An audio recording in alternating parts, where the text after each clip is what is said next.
लेकिन जो भी मैंने किया उसकी बेहतरी के लिए किया। फिर गम क्यों? उसे जब मुझे छोड़कर जाना भी था तो भी उसने मुझसे इजाजत मांगी थी। उस्ताद का सख्त होना निहायत ही जरूरी है। मेरे उस्ताद भी मेरे साथ बहुत ज्यादा सख्ती बरतते थे। वो अक्सर मेरे बालों को खींचते थे। तुम्हारा बहुत बहुत धन्यवाद सुलभा। सुनिए, क्या आप बता सकते हैं कि यहाँ साईं कहाँ मिलेंगे? राता गांव में तो साईं नाम का कोई आदमी नहीं रहता। सही कह रहे हैं आप, वो यहाँ नहीं रहते। कुछ दिन पहले ही यहाँ रहने आए हैं। उसका हुलिया बता सकते आप? वो कफनी पहनते हैं और सर पे साफा बांधते हैं। उनके कंधे पे हमेशा झोला लटका रहता है, सफेद, घनी दाढ़ी मूंछ है, हाथ में चिमटा, नंगे पैर। अरे वो फकीर दिलावर अली का चेला है ना वो? कहाँ मिलेंगे वो? अरे वो वहाँ मचान में रहता है, दिलावर अली के साथ में। मचान तो खाली है, कोई भी नहीं है वहां।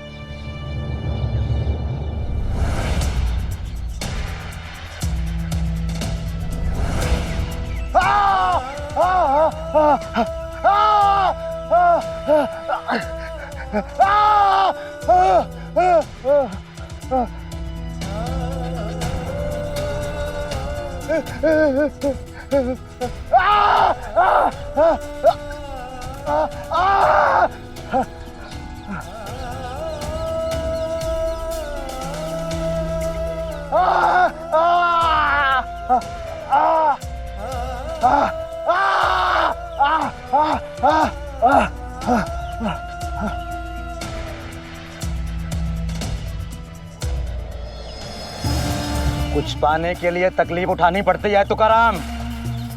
खानदान चलाने के लिए बेटा चाहिए ना तुझे, तो मशक्कत करनी पड़ेगी। चल। हिम्मत से काम ले तुकाराम। अरे सब दूसरी खेत में गए हैं, सब लोग वहां जमा है। चलिए। अभी 4 मर्तबा और पार करना है तुझे। अगर तूने मुकम्मल नहीं किया तो याद रख, तू अपने बेटे का मुंह नहीं देख पाएगा। चल तुकाराम।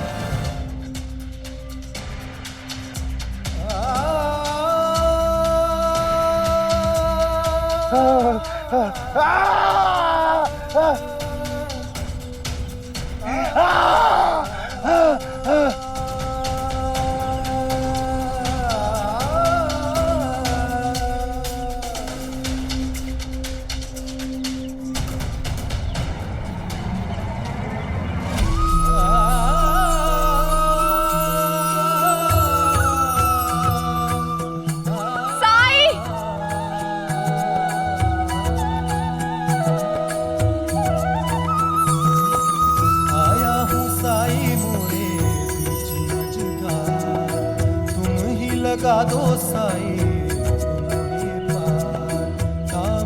हाथ में ये सब यहाँ कैसे पहुँच गए?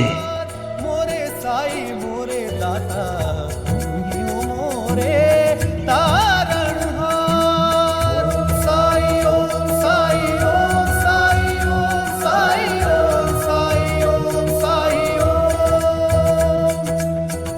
साई ओम साई ओम साई ओम साई ओम साई ओम साई ओम।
पे भरोसा था, हम आपको ढूंढ ही लेंगे। अगर हम विश्वास को बनाए रखें, उम्मीद का दामन ना छोड़ें, तो जो भी हम चाहते हैं उसे पा ही लेते हैं, ढूंढ ही लेते हैं उसे।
जीती रहो बेटी, आज तुम्हारी वजह से मेरी जान बच गई। यहाँ इतने लोग खड़े थे, लेकिन किसी ने पास आने की हिम्मत नहीं की। बेटा, तुम लड़की होकर भी लड़कों से बढ़ के हो। आप ठीक है ना? कहीं जलन तो नहीं हो रही है आपको? बताइए मुझे, मेरे साई हैं यहाँ, उनके पास इलाज है और वो आपको ठीक कर देंगे।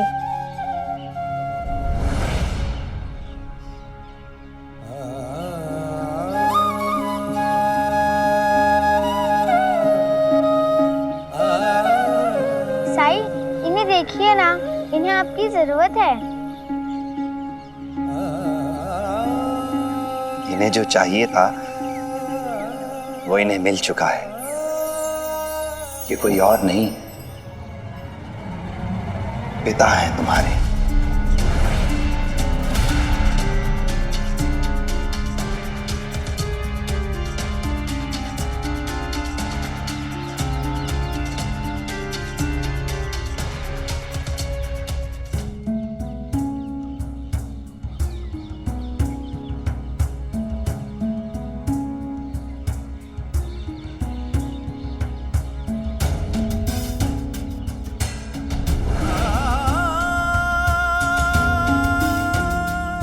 ये संध्या है, सुलभा की बेटी, तुम्हारी पत्नी सुलभा की बेटी।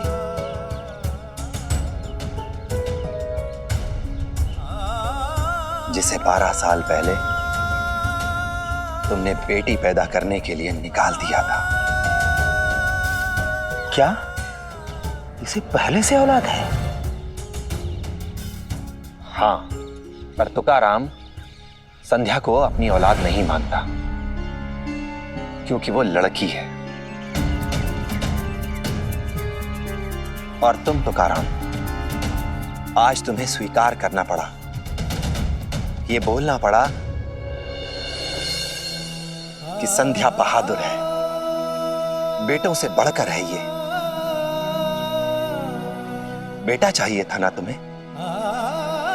सोचो, अगर आज तुम्हारी बेटी संध्या नहीं होती, तुम्हारे प्राणों की रक्षा नहीं करती वो, तो आज यहां तुम हम सब के बीच जीवित खड़े नहीं होते। देख ले तुकाराम, मेरा टोटका कितना कारगर साबित हुआ। मैंने तुझे तेरे औलाद से मिला दिया।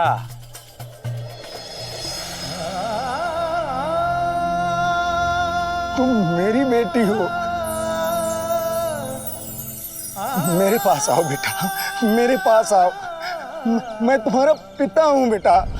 आप वो है जिसके कारण मेरी आई को जिंदगी भर दुख उठाने पड़े, लोगों के ताने सुनने पड़े। आपके पास क्यों आऊं?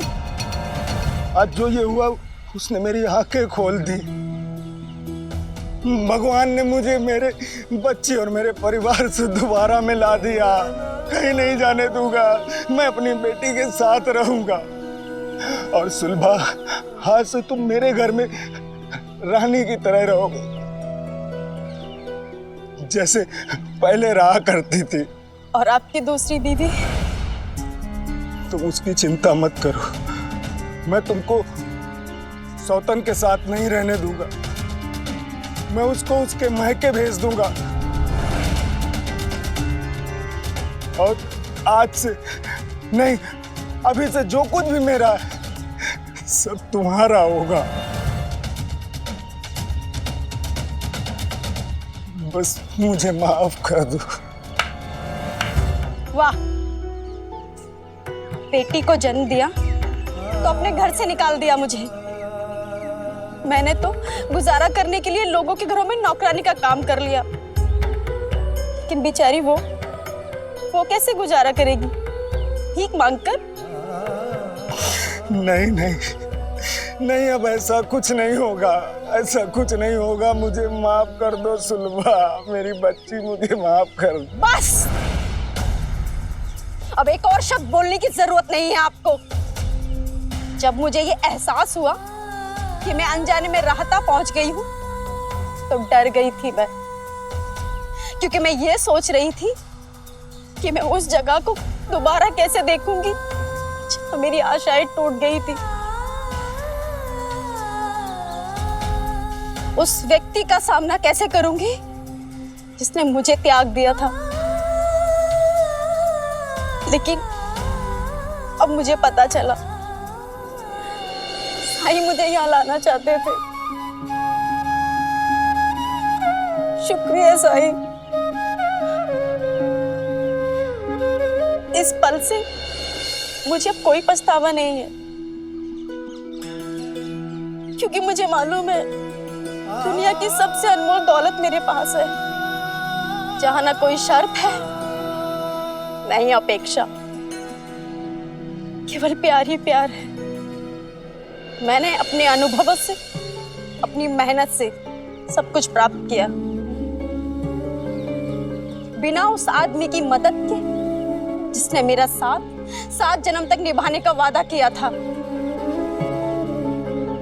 आज आपको इस हाल में देखकर मुझे जरा भी दुख नहीं हो रहा है, क्योंकि मुझे पता है इसके पिता के पास मुझे देने के लिए कुछ भी नहीं है, और जो कुछ भी वो मुझे देना चाहते हैं वो तो मेरे पास पहले से ही मौजूद है।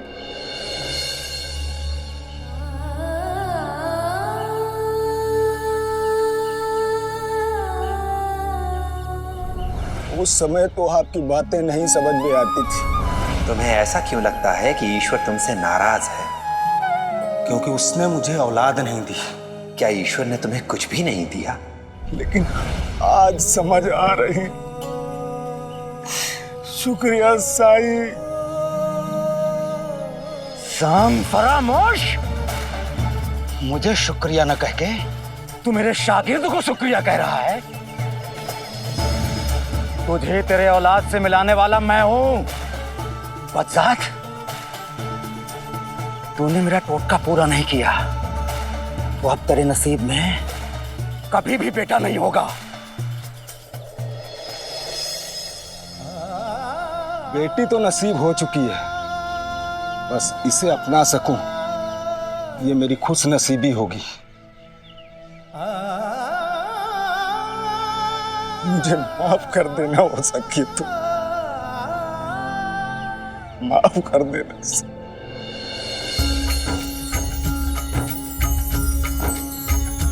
वो कहते हैं किस्मत जिसको कर्म का फल है, जीवन में कर्म योग का मार्ग ही अटल है। जो कुछ है हाथ में तेरे एक यही पल कर्म किए जाए तो जीवन सफल है। ओम साई ओम साई ओम साई ओम साई ओम साई ओम साई ओम।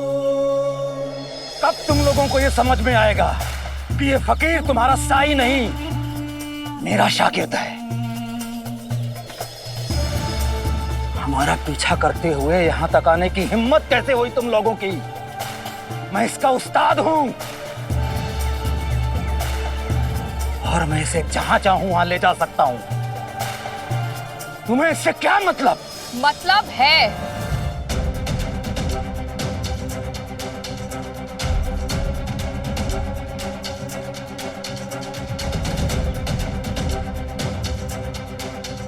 क्योंकि साईं शिरडी का है और साईं से ही शिरडी है। अगर कोई उससे हमसे दूर करने की कोशिश करता है तो यह हमारा फर्ज है, कर्तव्य है कि हम उसे रोकें। तुम जबरदस्ती द्वारका माई में घुस गए, लेकिन हम चुप रहे, शांत रहे। इसलिए नहीं क्योंकि तुमसे डरते हैं, इसलिए क्योंकि साईं ने कहा है कि द्वारका माई सबकी है, उस पर सबका अधिकार है। उसके बाद भी तुम रुके नहीं। तुमने मेरे बेटे को अपना शागिर्द बना लिया, फिर भी हम चुप रहे क्योंकि साईं ने कहा कि उसने अपनी मर्जी से तुम्हारा शागिर्द बनना स्वीकार किया। लेकिन तुमने क्या किया उसके साथ? हाँ, उसे यातना देना, उस पर अत्याचार करना शुरू कर दिया। उसे इतना दूर लेकर चले आए तुम, भूखा रखा, गुलामों से बदतर व्यवहार किया तुमने साईं के साथ। अपना सारा काम तुम उससे करवाने लगे, फिर भी हम चुप रहे क्योंकि हमें लगा कि साईं कोई भी काम अकारण नहीं करता है, जरूर उसके दिमाग में कुछ होगा। लेकिन अब तो तुमने अति कर दी, हमारे साईं को हमसे अलग कर दिया, उसे यहां तक लेकर आ गए तुमने हमारे साईं को हमसे दूर करने की कोशिश की और हम ये बर्दाश्त नहीं करेंगे। अपने साईं को वापस लेने आए हैं हम। चलिए साईं, हम लोगों के साथ आप शिरडी चलिए। हाँ साईं, शिरडी आपके बिना सूनी हो गई है। आपके बिना गांव की रौनक चली गई। साईं, हमने द्वारका माई को पहले जैसा बनाने की बहुत कोशिश की, लेकिन वो तो मानो जैसे बंजर ही हो गई है। देखिए साईं, पूरा शिरडी आपको अपने साथ ले जाने के लिए आया है। आपको हमारे साथ चलना ही होगा।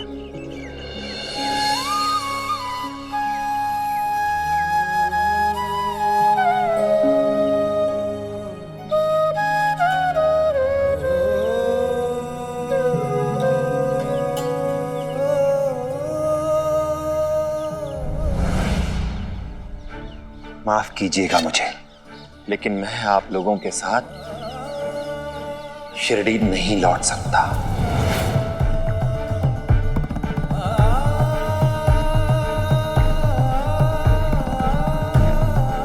हर चीज होने का एक वक्त होता है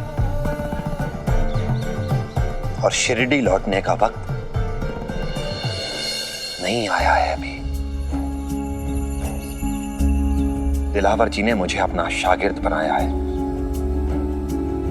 मुझे अपने साथ यहां लेकर आए हैं। उन्हें ऐसे अकेले छोड़कर, उनसे इजाजत लिए बिना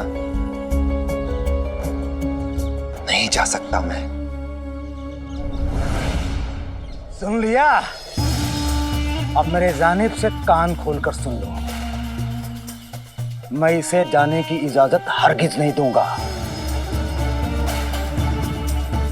इसलिए तुम सब लोग अभी के अभी यहां से दफा हो जाओ।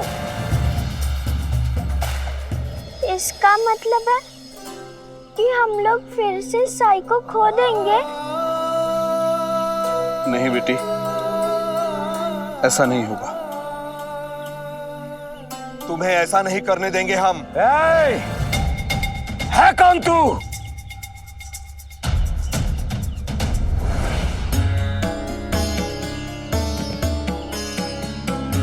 मैं देवीदास, शिरडी का निवासी हूं मैं, और साईं को अपना गुरु माना है मैंने। मैं शिरडी में नहीं था, इसका मतलब ये नहीं कि मुझे किसी भी प्रकार की जानकारी नहीं। तुम साईं की सादगी का लाभ उठा रहे थे, पर अब ऐसा नहीं होने देंगे। मैं अपने साईं को अपने साथ लेके जाऊंगा।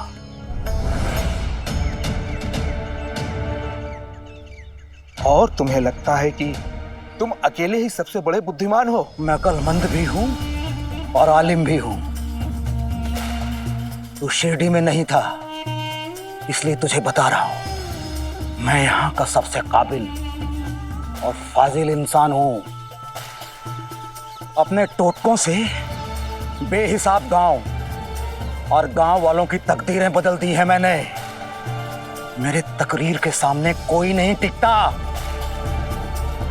आज तक की जिंदगी में मैंने किसी से बहस में शिकस्त नहीं खाई है। मुझसे ज्यादा काबिल कोई नहीं है। वाह, अपने मुंह मियां मिट्ठू, ये किसने कहा तुमसे? तुम खुद ही स्वयं के बारे में ऐसा सोचते आए हो कि तुम सबसे अच्छे हो। हम में से ऐसा कोई भी नहीं मानता। हमारे लिए तो साईं सबसे सिद्ध, बुद्धिमान और श्रेष्ठ हैं। अगर इस फकीर में ये खूबियां होती तो ये मेरा शागिर्द बनने के लिए राजी नहीं होता। क्योंकि साईं किसी को ना नहीं कहते। और रही बात तुम्हारे ज्ञानी होने की, तो साईं से तुलना मत करो। वो एक ही क्षण में तुम्हारे ज्ञान का घमंड तोड़ सकते हैं। तो फिर ललकार रहा हूं मैं सारे शिरडी वासियों को कि मुझसे ज्यादा अक्लमंद और आलिम आदमी को खोज के यहां लाकर खड़ा कर दो। ढूंढने की जरूरत क्यों है? वो तो आपके साथ ही खड़े हैं। साईं आपसे 100 गुना अधिक ज्ञानी है। अगर तुम्हारी और साईं की किसी भी मुद्दे पर बहस हो तो तुम्हें खुद पता चल जाएगा। उसके बाद तुम्हारा ये घमंड शायद टूट जाए और तुम झुक जाओ। दिलावर ऐसे राह चलते फकीरों से बात भी नहीं करता है। और तुम चाहते हो कि मैं ऐसे शख्स से बहस करके अपनी बेइज्जती कराऊं? तौहीन होगी मेरी। आखिर साईं शागिर्द है मेरा, मैं उसे तालीम देता हूं। वो सिर्फ वही बोलेगा जो मैंने उसे सिखाया है। ये है कोई शिरडी में काबिल आदमी जो किसी भी मुद्दे में मुझसे बहस करने की कुव्वत रखता हो? अगर उसने मुझे हरा दिया तो तुम लोग इस फकीर को अपने साथ लेके जा सकते हो। इसने तो चालाकी से साईं के साथ बहस करने के लिए मना कर दिया। अब हम क्या करेंगे?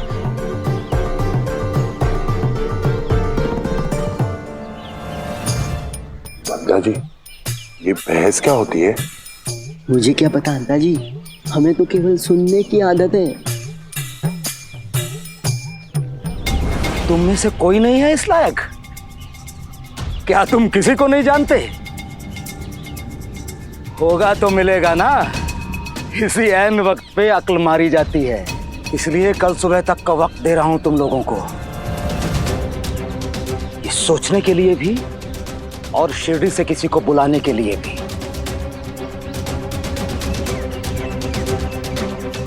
मेरे साथ बहस और तकरीर करना सबके बस की बात नहीं है। सोच लो, अगर वो मुझसे जीतने में कामयाब रहा तो तुम्हारे इस साईं को जाने दूंगा मैं।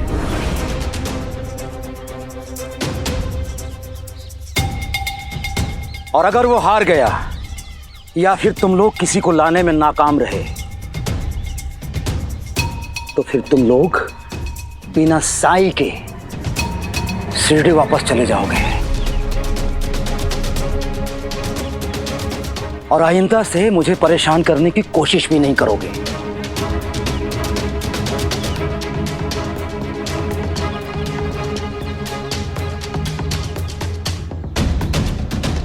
ए फकीर, चल अब मेरे खाने का वक्त हो गया है।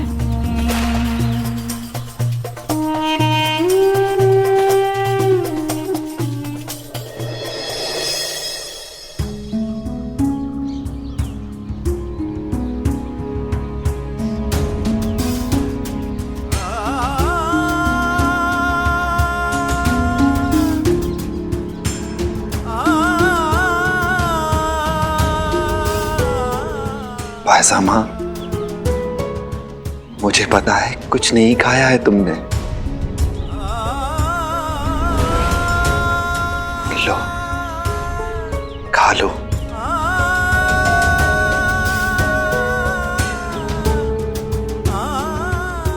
ए फकीर, उससे बात करना बंद कर और उस औरत को कुछ भी खिलाने की जरूरत नहीं है। मैंने हुक्म दिया है, हुक्म की तामील कर। इधर आ और चल मेरे खाने का इंतजाम कर। कल किसी बेवकूफ को बहस में हराना है।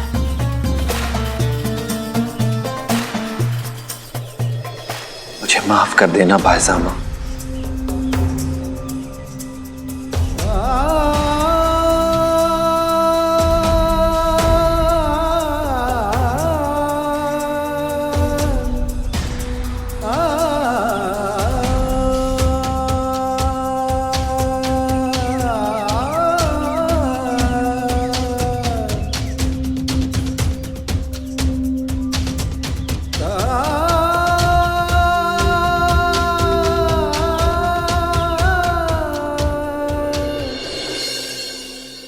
दिलावर एक अच्छा वक्ता है या नहीं, इससे हमें कोई लेना देना नहीं। हमें इस बात से मतलब है कि हमें एक अच्छा वक्ता, एक ज्ञानी व्यक्ति चाहिए हमारे बीच में, जो उस दिलावर से बहस करके उसे इस बहस में हरा सके।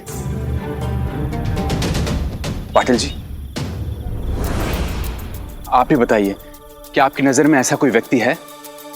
मैं ऐसे 2-4 लोगों को जानता हूं, लेकिन वो शिरडी से नहीं है। और दिलावर ने साफ साफ कहा है कि वो आदमी शिरडी का ही होना चाहिए। शिरडी के तो लगभग सभी लोग यहां मौजूद हैं और हम सब मदद के लिए साईं की तरफ देखते हैं। तो फिर हम उस दिलावर को बहस में कैसे हरा सकते हैं? फिर भी हम हार मानकर तो नहीं बैठ सकते ना। हमें किसी ना किसी को तो ढूंढ कर लाना ही होगा।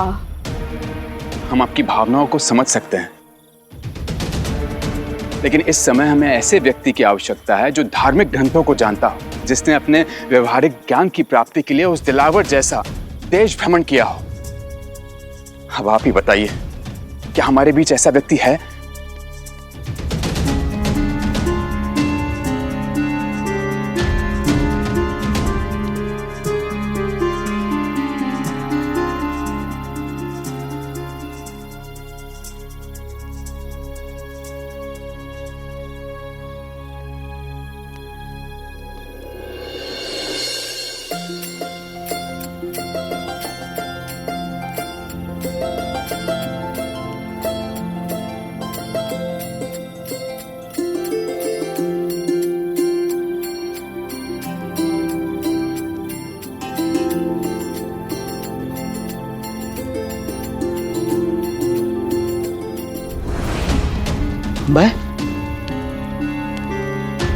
मैं कैसे बहस कर सकता हूं उस दिलावर से?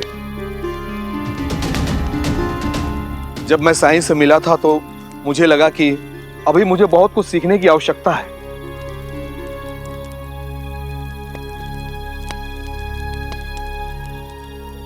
गुरुजी, पूरी शिरडी में एक आप ही है जो इस योग्य है।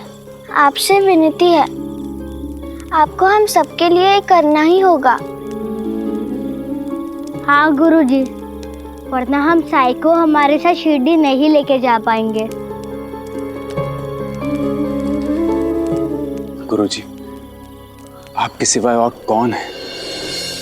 वर्षों से आप मारुति मंदिर में हमें उपदेश देते आए हैं, हमें ज्ञान का पाठ पढ़ाते आए हैं, और अब आपकी निष्ठा, आपकी श्रद्धा साईं से जुड़ी है। साईं ने भी आपको ज्ञान दिया है, उनका आशीर्वाद है आपके साथ। आप किसी भी तरह से उस दिलावर से 19 नहीं है गुरुजी। हम सब के खेवनहार आप हैं। शिरडी को आपकी जरूरत है गुरुजी। अपनी शरण में ले लीजिए साईं। नहीं देवीदास जी, सब लोग सन्यासी का जीवन व्यतीत करें जरूरी नहीं है। वैसे भी शिरडी को बहुत जल्द आपकी जरूरत पड़ने वाली है। ठीक है, मैं अपने साईं को बचाने के लिए उस दिलावर से बहस करूंगा। अपने शास्त्रार्थ का प्रदर्शन करूंगा। मैंने तो बहुत शास्त्रार्थ किए हैं। साईं ने कहा था कि एक दिन तुम्हारी आवश्यकता इस शिरडी को पड़ेगी। शायद वो समय अब निकट आ गया है।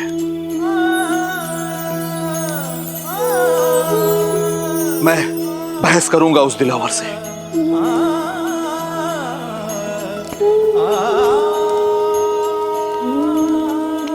साईं, मैं तुम्हें वापस शिरडी लाऊंगा।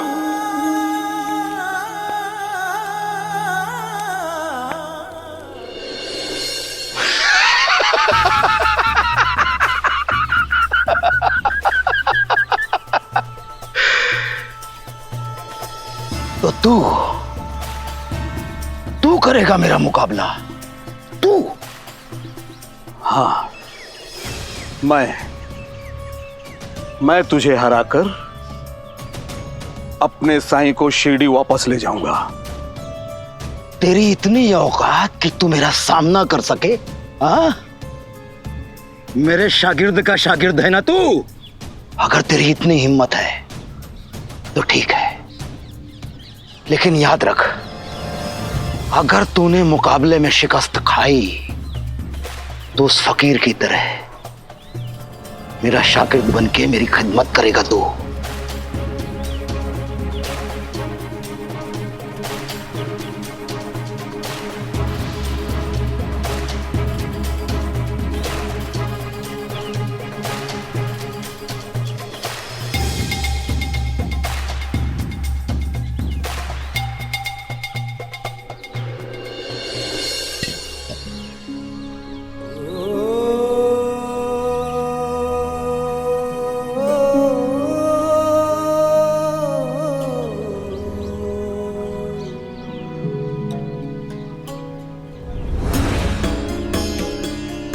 मुझे स्वीकार है,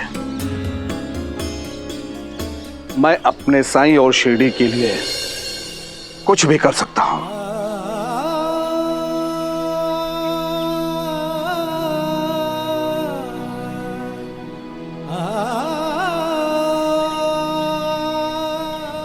लेकिन हार और जीत का फैसला करने के लिए कोई तो निर्णायक होना चाहिए ना। वैसे कुलकर्णी सरकार तो है नहीं यहाँ, उनके सेवक तो हम ही हैं। इसलिए मैं कहना चाहता हूँ कि हम। मजाक हो रहा है यहाँ? हाँ? ना मुरादो, तुम लोगों ने ये सोच कैसे लिया कि गांव के सबसे बड़े दो बेवकूफ अक्ल के मुकाबले में मुंसिफ बनेंगे और मैं राजी हो जाऊंगा?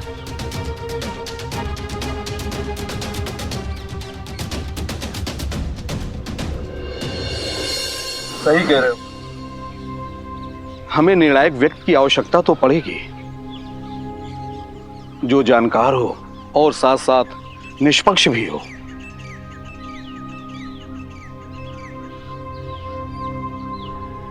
पर ऐसा व्यक्ति हमें मिलेगा कहां?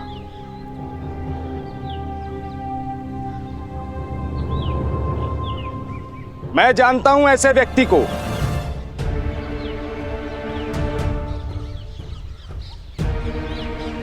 कौन है वो आदमी? दीवान साहब, बीजापुर के निजाम के दीवान हैं।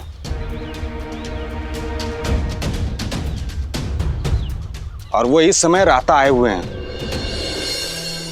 उनके जैसा निष्पक्ष और ज्ञानी आदमी ही इस मुकाबले का निर्णायक हो सकता है, और मेरी उनसे जान पहचान भी है। आप जानते हैं उन्हें? मैंने भी बहुत सुना है कि बड़े निष्पक्ष इंसान है वो। अगर वो इस चीज के लिए मान जाते हैं तो इससे अच्छी बात हो ही नहीं सकती है। हाँ, मेरी मुलाकात एक बार उनसे हुई है। दूर दूर से लोग उनके पास न्याय मांगने के लिए आते हैं। क्या उनके पास हम लोगों के लिए समय होगा? आप लोग बेफिक्र रहिए, मेरे अनुरोध पर वो जरूर आएंगे।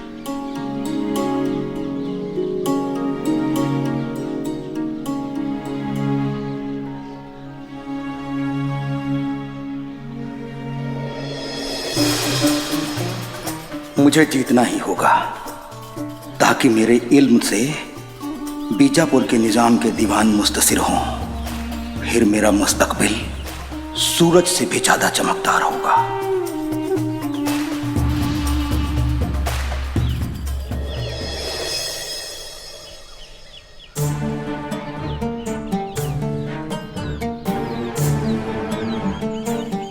दीवान साहब, शुरू किया जाए? जरूर।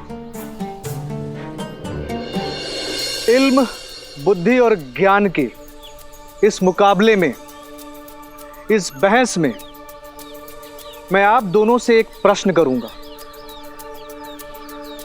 इस प्रश्न का जवाब देवीदास जी आप और दिलावर अली जी आप दोनों ही बारी बारी से देंगे।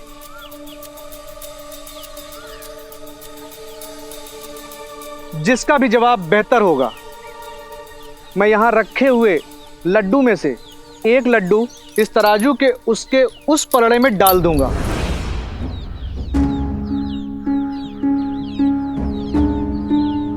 लाल पट्टी का यह पलड़ा दिलावर अली जी का है और सफेद पट्टी का यह पलड़ा देवीदास जी का है। यह प्रतियोगिता सूर्यास्त तक चलेगी। सूर्यास्त के वक्त जिसका भी पलड़ा भारी होगा, वजनी होगा, वही विजयी घोषित होगा। आप दोनों को मंजूर है? जी, मुझे स्वीकार है। मुझे मंजूर है। तो ठीक, तो मेरा पहला प्रश्न है। रुकिए,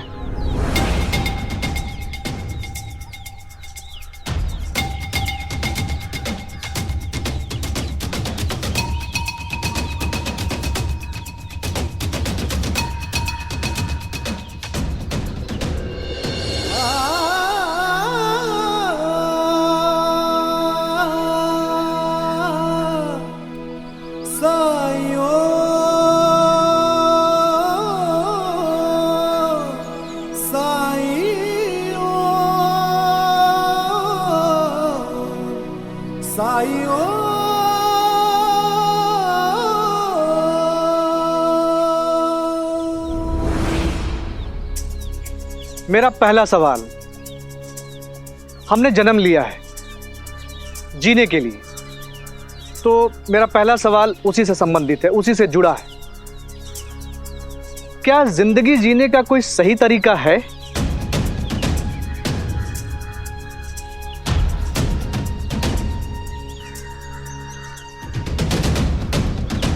जी, जीवन जीने का सही तरीका वो है जो न केवल अपने जीवन बल्कि जीवन के हर रूप का सम्मान करे। और ये तभी संभव है जब व्यक्ति अपनी उन्नति के साथ साथ समाज की उन्नति का भी ख्याल रखे। उस समाज की उन्नति के साथ साथ पशु, पक्षी और सारे जीवों का ख्याल रखे।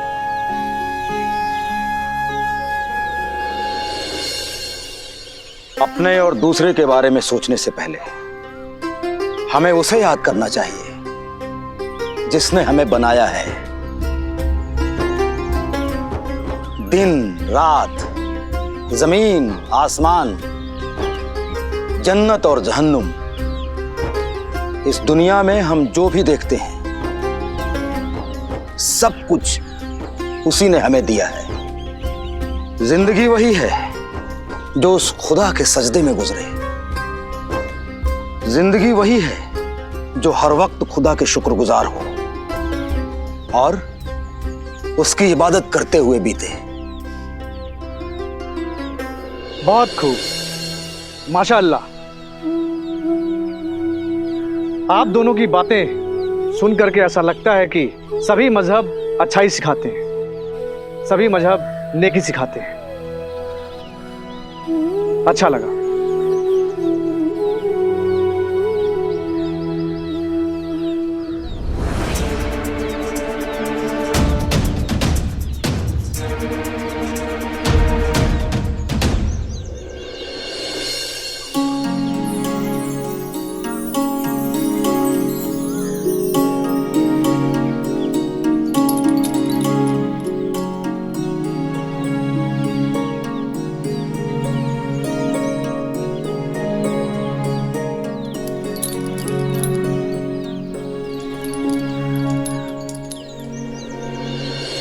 अब मेरा अगला सवाल है, हर मजहब में गुरु या मुर्शिद दोनों की अहमियत बताई गई है, पर कोई कैसे पहचाने कि कोई गुरु सच्चा है या नहीं?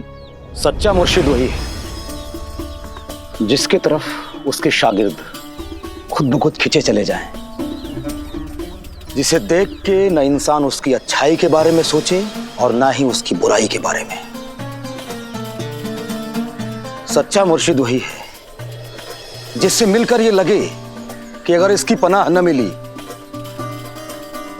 तो जिंदगी कभी भी मुकाम तक नहीं पहुंच पाएगी, जिसकी हर बात हुक्म लगे और उसे पूरा करना मकसद बन जाए।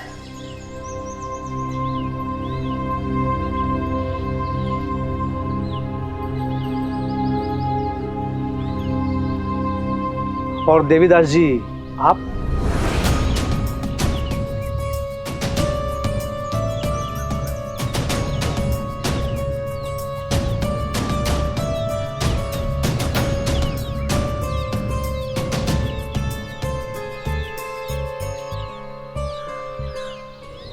सबको अपने रास्ते खुद ही तलाशने होते हैं।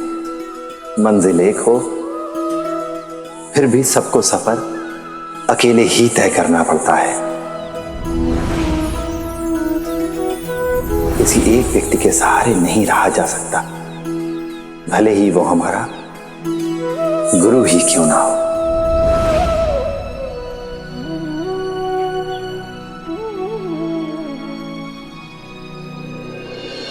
जो कभी कहे नहीं, जो कभी जताए नहीं कि वो कौन है और क्यों है,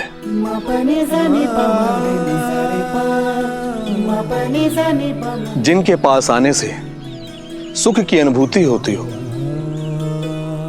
और उनके अनुभव से मन के अंदर का अंधकार दूर होता हो, मेरे लिए वही गुरु है। और गुरु वो होता है जो अपने शिष्य को कभी बांध कर न रखे, उसे मुक्त रखता हो, उसे आजाद रखता हो। मेरे लिए वही गुरु है। गुरु वो है जो अपने शिष्य को न कभी अच्छा कहे और न कभी बुरा कहे। गुरु वो है जिसके मन में अपने शिष्य के लिए करुणा हो, प्रेम हो, वात्सल्य हो और संवेदना हो। गुरु वो है जिसे कभी डर न लगे, लेकिन श्रद्धा से शिष्य का शीश गुरु के चरणों में अपने आप झुक जाए।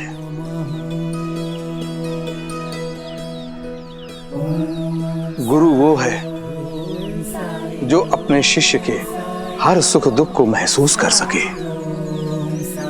गुरु वो है जिसके संगत में कड़ुए से कड़ुआ सच बोलने में और उसे स्वीकार करने में संकोच ना हो। जिस व्यक्ति की शरण में ऐसी स्वतंत्रता का आभास हो, वही सच्चा गुरु है।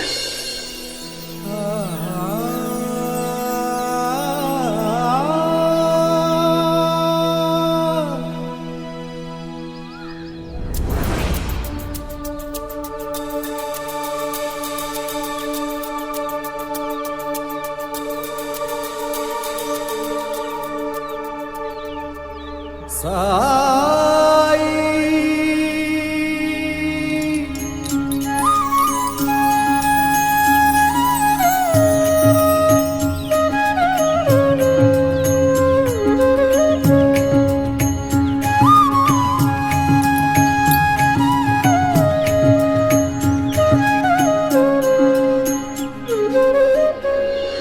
मेरा अगला प्रश्न ये है,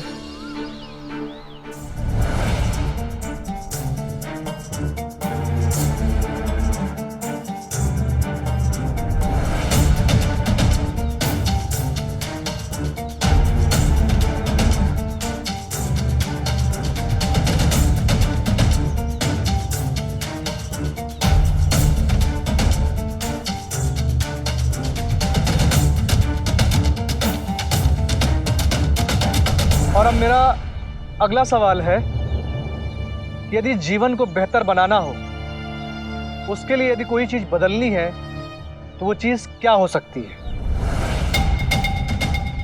देवीदास जी आप बताइए। गरीबी। अगर गरीबी दूर होगी तो इंसान किसी भी परिस्थितियों का सामना कर सकता है। गरीबी दूर होगी तभी लोगों में बराबरी की भावना होगी, और जहां बराबरी हो वही दुनिया अच्छी दुनिया। अब आप बताइए दिलावर जी। बराबरी? क्या सिर्फ गरीबी दूर करना बराबरी के लिए काफी है? नहीं, दुनिया बराबर और बेहतरीन तभी हो सकती है जब किसी भी इंसान में कोई खौफ न हो। जहां खौफ है वहां बराबरी नहीं हो सकती।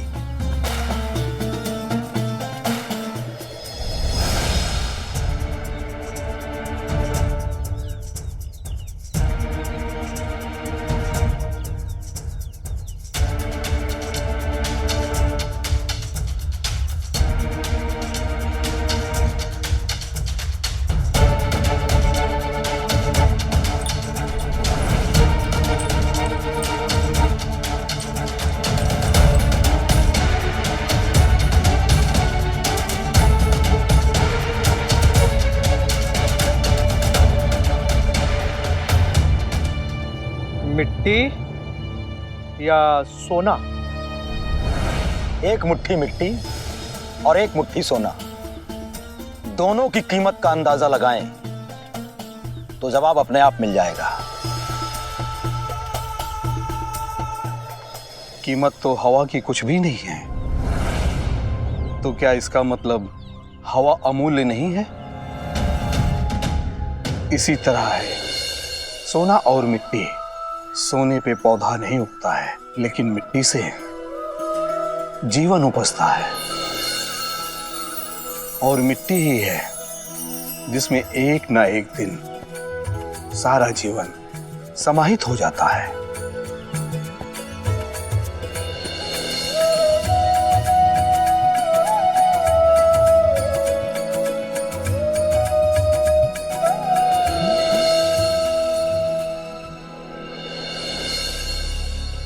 अब मेरा अगला सवाल है, इंसान के लिए किस चीज से छुटकारा पाना बेहद मुश्किल भरा है? देवीदास जी आप बताइए। कलंक। कलंक दूसरे मनुष्यों के द्वारा लगाया जाता है, और वो कलंक दूसरे इंसान की सोच से विस्फोटित होता है। वो कलंक वही छुड़ा सकता है, और जो चीज कोई और लगाए उसे हटाना तो मुश्किल होता है। किसी दूसरे की सोच पर भला कोई नियंत्रण कैसे पाए?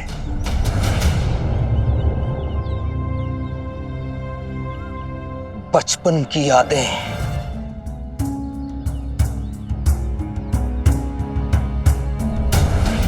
देखो देखो, इसके तो सफेद दाग हैं। देखो।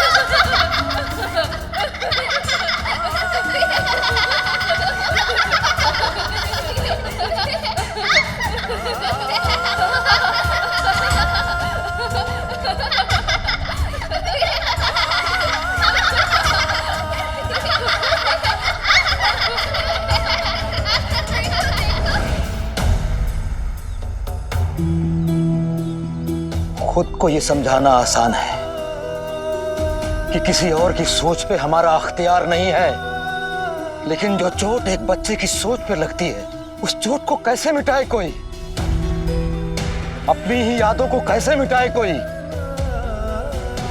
मिटा सकता है कोई?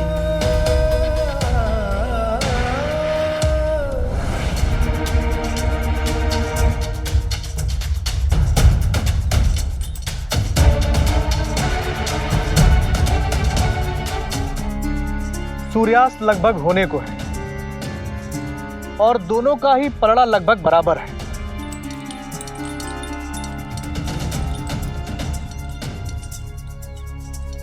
अब मेरा आखिरी सवाल है। इस सवाल का जवाब जो भी सही सही देगा वही इसका विजेता होगा।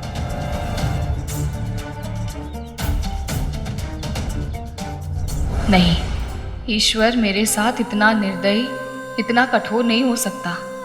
वो फिर से मेरे बेटे को मुझसे दूर नहीं होने देगा।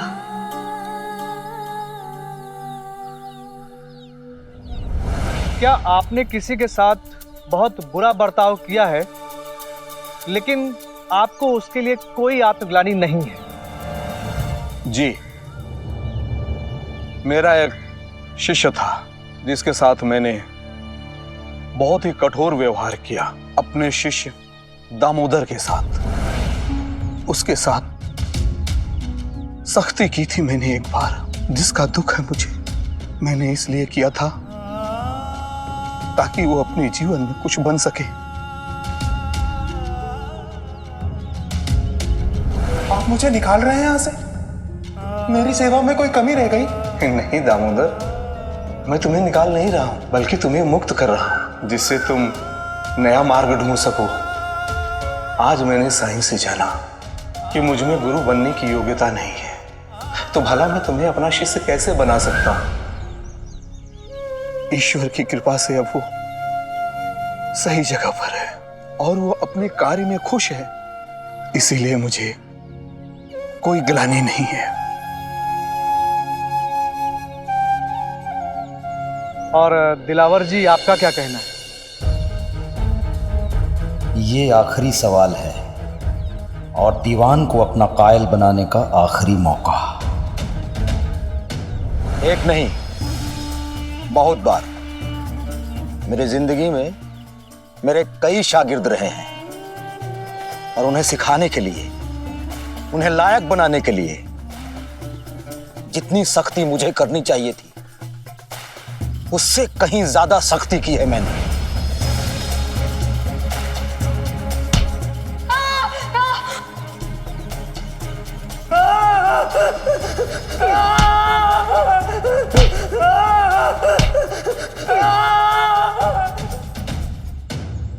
मेरा एक शागिर्द था जबुलानी, जब भी वो गलती करता था उसे गन्ने से पीटता था मैं, लेकिन मुझे कभी बुरा नहीं लगा, क्योंकि मैं उसके भलाई के लिए ही ऐसा कर रहा। मेरा पीटना बेकार नहीं गया, दोबारा उसने एक भी गलती नहीं दोहराई। और मेरा खास शागिर्द बोरू, जो मेरा सबसे काबिल शिष्य था, कई कई रात में उसे खाने के लिए तरसाता रहता था, उसे खाना भी नहीं देता था, और आखिर में वो इतना उसूलों पे अमल करने वाला बन गया कि मेरी इजाजत के बगैर वो कुछ भी नहीं करता था। हड्डियों को जमा देने वाली सर्द रातों में मैं उसके ऊपर ठंडा पानी डालता था। उसका मासूम चेहरा देखना चाहिए था, लेकिन जो भी मैंने किया उसकी बेहतरी के लिए किया। फिर गम क्यों? उसे जब मुझे छोड़कर जाना भी था तो भी उसने मुझसे इजाजत मांगी थी। उस्ताद का सख्त होना निहायत ही जरूरी है। मेरे उस्ताद भी मेरे साथ बहुत ज्यादा सख्ती बरतते थे। वो अक्सर मेरे बालों को खींचते थे। एक मर्तबा ईद के मुबारक मौके पे मैंने लड्डू सी भरी थाली को छू दी, तो मेरे उस्ताद ने उस लड्डू से भरी हुई थाली को मेरे ऊपर फेंक दिया और मेरे बालों को पकड़कर मुझे घसीटते हुए वहां से ले गए।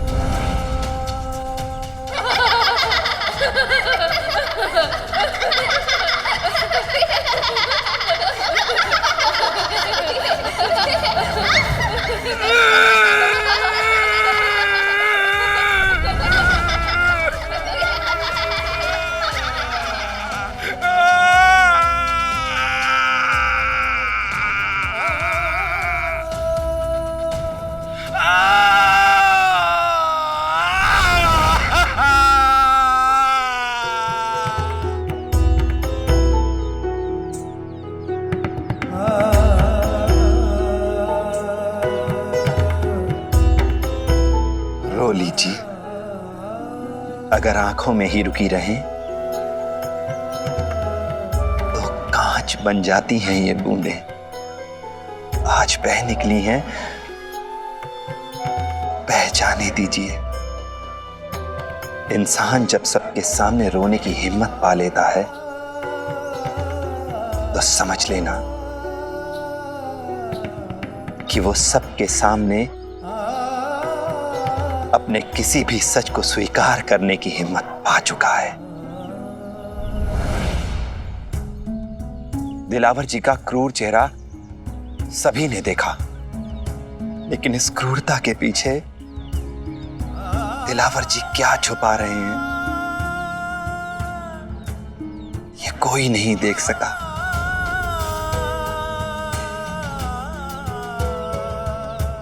उठिए।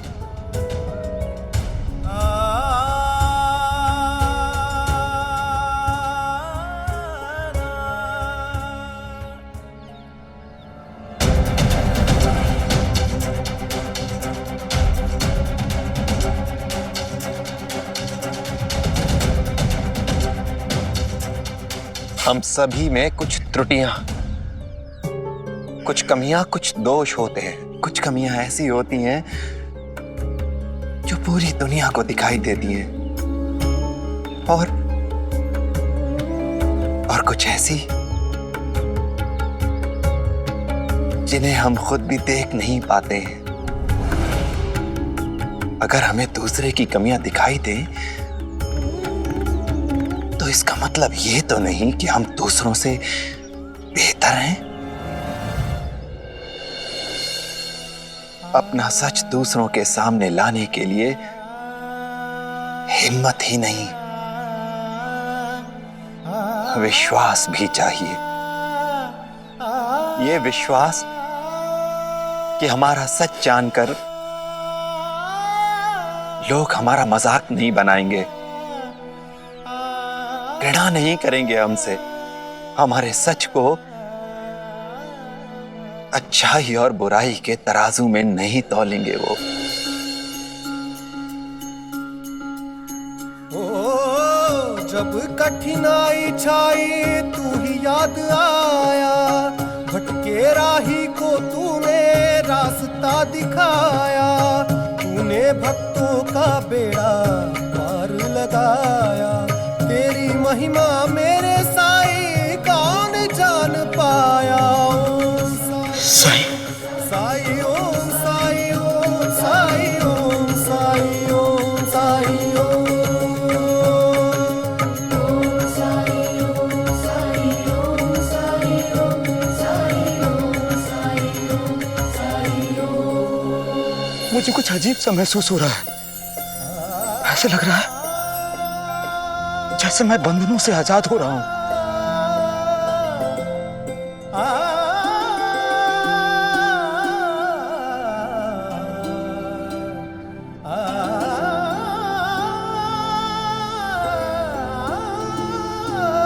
अपने इन सफेद दागों को लेके अब मुझे कोई परेशानी नहीं है साईं, कुछ भी नहीं। ये तूने क्या किया साईं, क्या किया? तो अपने सामान के साथ वहां पड़ा रह सकता है। जा और जाके वहां बैठ जा। चल जाके अपना काम कर।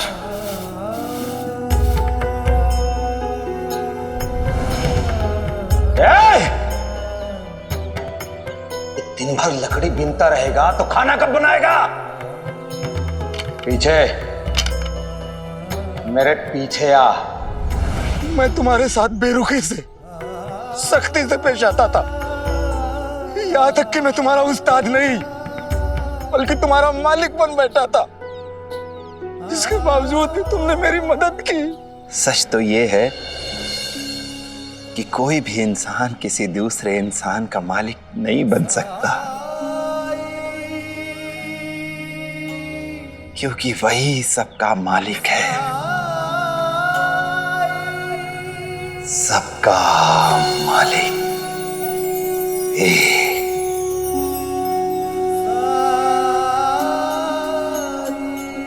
और उसी मालिक की रजा है कि हम दोनों मिल सके।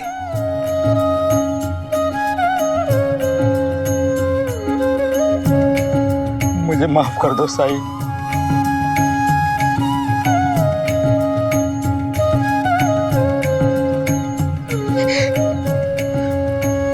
मैं तुम्हारे साथ बहुत बड़ी गलती करता रहा और तुम फिर भी मुझे गलत रास्ते से खींच कर सही रास्ते में लेके आए। इसके लिए मैं जिंदगी भर तुम्हारा एहसानमंद रहूंगा साईं।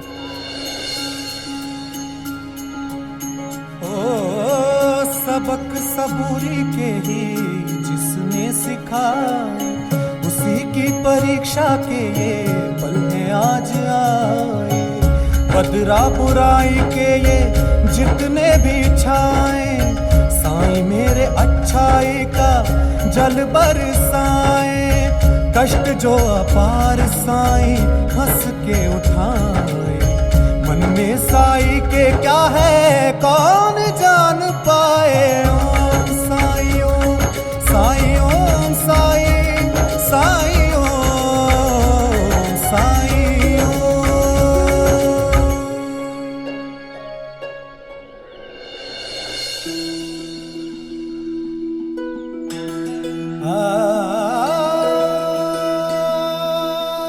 अब सब लोगों से मैं माफी मांगता हूं। मैंने आपके साईं को आपसे दूर ले जाने की कोशिश की, लेकिन मैं भूल गया कि आप लोगों ने मुझे पहले दिन ही कहा था साईं और शिरडी एक है, और वही हुआ। माफ कर दीजिए मुझे।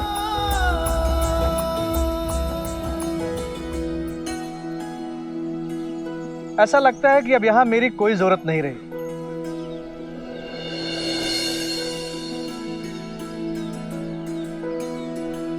साई, अब तो तुम हमारे साथ वापस चलोगे ना?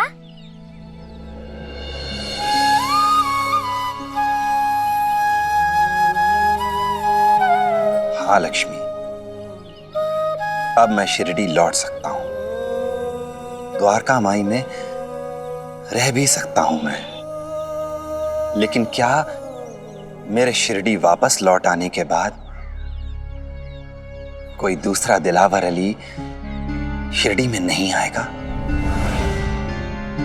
क्या शिरडी के लोग अपनी किस्मत चमकाने के लिए, अपना भाग्य बदलने के लिए परिश्रम के बजाय टोने टोटकों पर विश्वास करना छोड़ देंगे?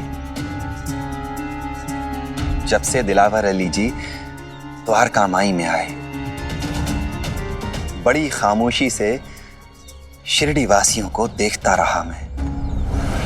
हाथ दिखाने में या अपने भाग्य जानने की उत्सुकता, इसमें कोई बुरी बात नहीं है। ये तो सब में होती है। बुरा तो तब होता है जब हम खुद में विश्वास करना छोड़ देते हैं, अपनी मान्यताओं को त्याग देते हैं। तुम्हारा भविष्य तुम्हारे कर्म में है,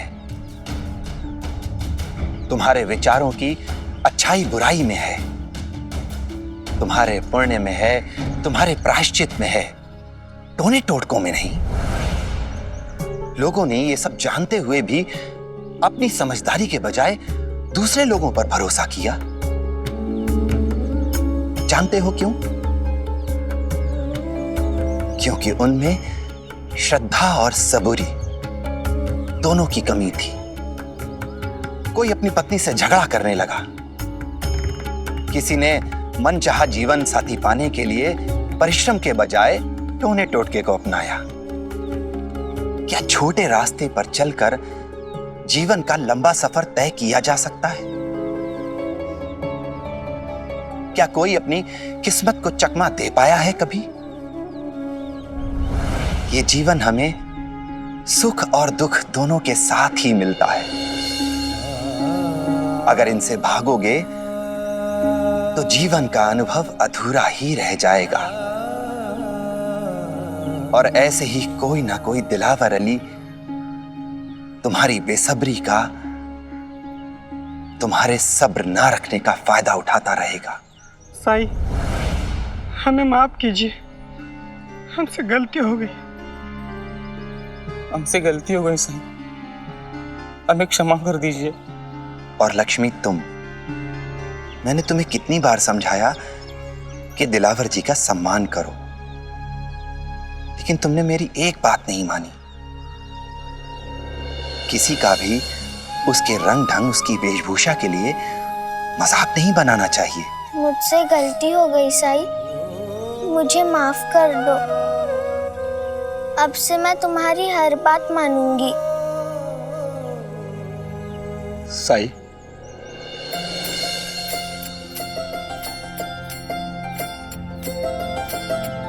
हम सबके भूल चूक को माफ कर दो साई, और सब पे करम करो,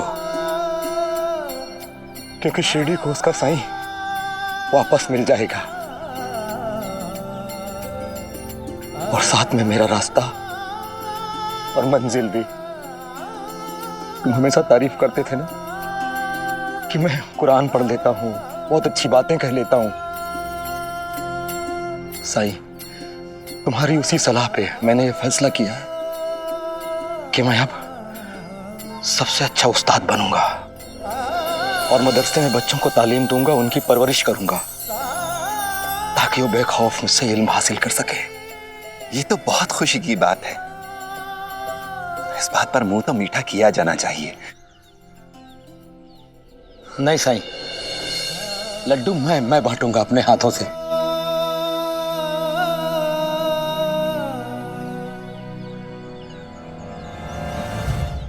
शायद मैं जरूरत से ज्यादा खुश हो गया हूं, अपने हद को भूल गया हूं। कोई मेरे हाथों से क्यों खाने लगा? दिलावर जी, दीजिए, हमें मिठाई दीजिए ना। आज तक मेरे सफेद दागों की वजह से मुझे कहीं अपनाया नहीं गया, पर इन लोगों ने मुझे अपनाने में बिल्कुल संकोच नहीं किया।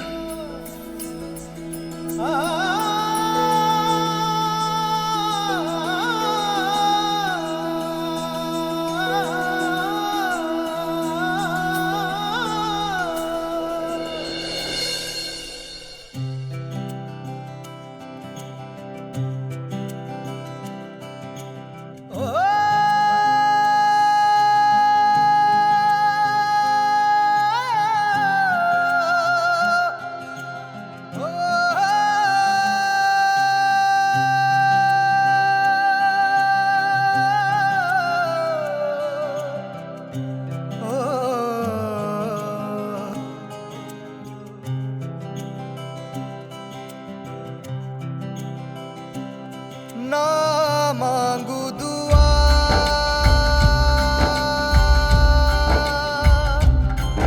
ना चाहूं मैं,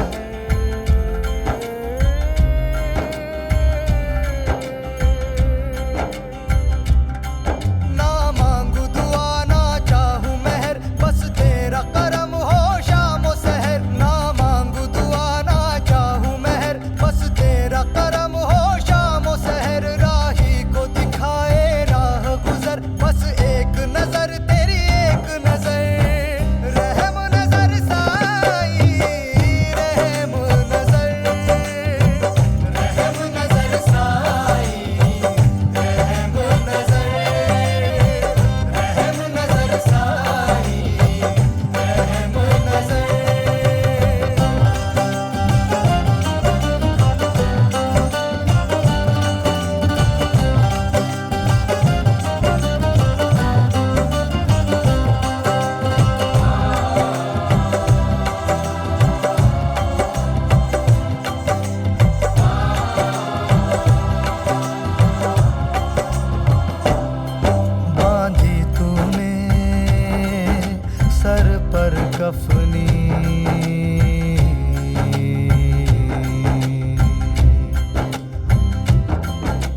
कफनी तन पर पहना है झोला, कोई फकीर है मस्त ये मौला या बैरागी भोला। कहाँ से आए जाए किधर, कहाँ से आए जाए किधर, ये तो है अमन की एक लहर। राही को दिखाए राह गुजर, बस एक नजर तेरी एक नजर। रहम नजर साई, रहम नजर, रहम नजर साई।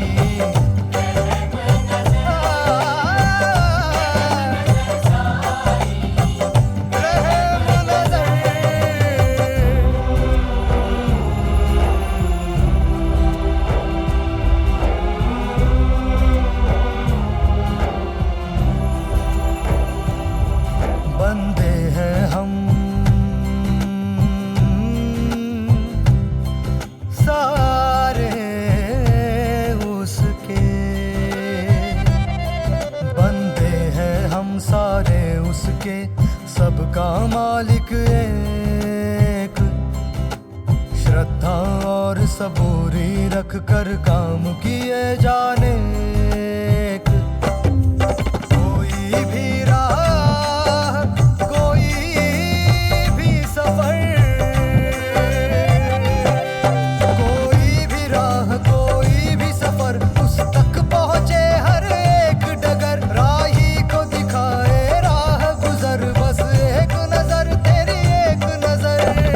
रहम नजर साई, रहम नजर, रहम नजर साई, रहम नजर, रहम नजर साई, रहम नजर, रहम नजर साई, रहम नजर,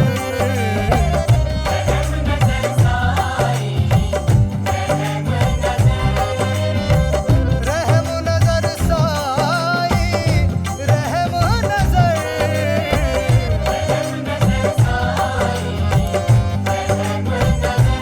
मेरे साई, मेरे साई, रहम नजर साई, रहम नजर, रहम नजर साई, रहम नजर, मेरे साई, मेरे साई। ऐसे और भी मज़ेदार वीडियो के लिए हमारे चैनल को लाइक, शेयर और सब्सक्राइब करें।